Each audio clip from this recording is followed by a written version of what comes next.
Hi everybody and welcome to Wendy's Witness. Today is Valentine's Day and the focus is love. How do you prove you love someone? Is it a feeling or an action? Maybe it's a feeling that results in an action.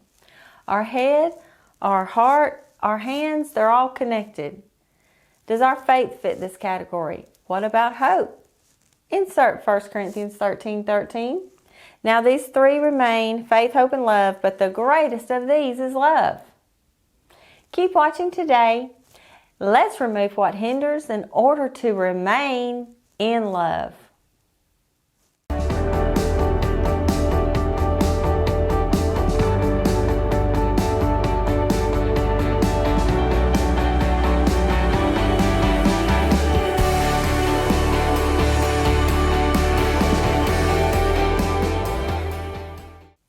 Let's remove covetousness to remain content by way of love.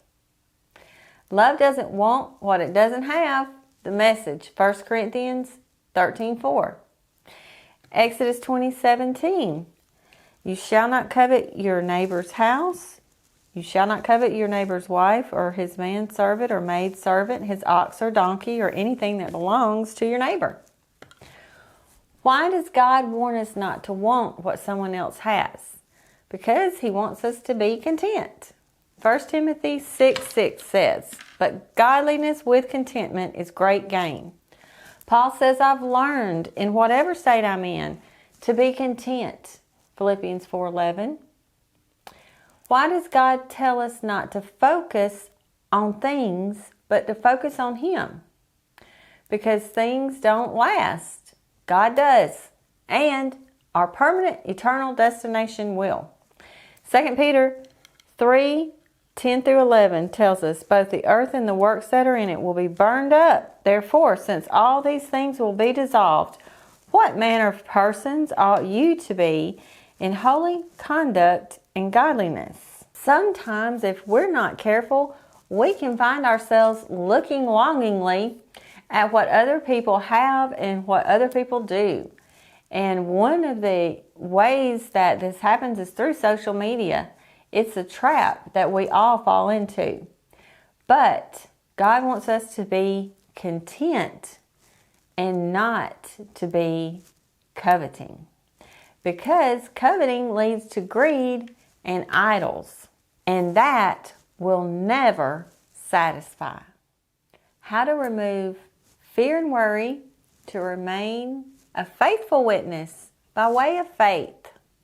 Exodus 20:18-21 says, when the people saw the thunder and lightning and heard the trumpet and saw the mountain in smoke, they trembled with fear.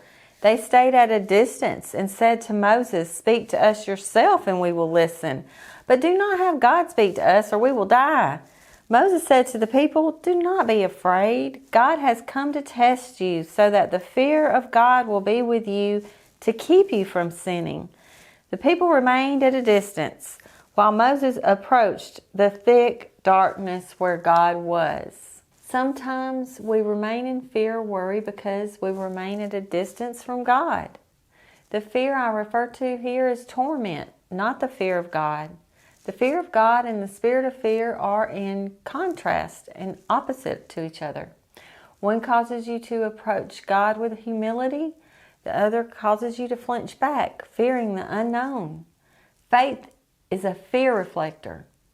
Look in the mirror of faith. Is it reflecting you or God? That will determine if you have the fear of God or the spirit of fear. We want to remove hypocrisy in order to remain humble by way of hope. Do you want the world to think you got it all together and that you know all the answers? Afraid to let your guard down so people can see the real you? You may say, I'm just being cautious. I'm an introvert. Really what you're saying is, I can't relate to you or your problems. I've got enough of my own. We may view this as our personality. We're just standoffish. But really the root is pride. We as humans have an invaluable gift we can give one another. It's called hope. Hope. Who doesn't need that? We hope our circumstances will change.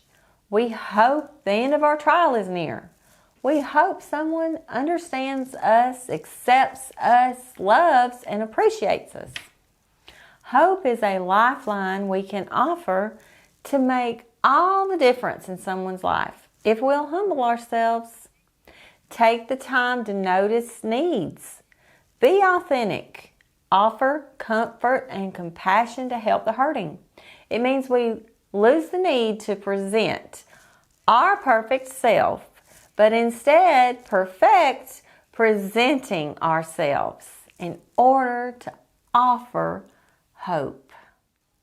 All these things, pride, envy, and worry, place our eyes on ourselves. Love looks at others. I have to say, when I fall into these sins, I believe I lose perspective. I have prioritized myself, my wants and needs, over others. How do we remain in love? We look past ourselves and keep our eyes on God. Well, God bless you. Thanks for watching. I'll see you next week. And remember, we are all witnesses.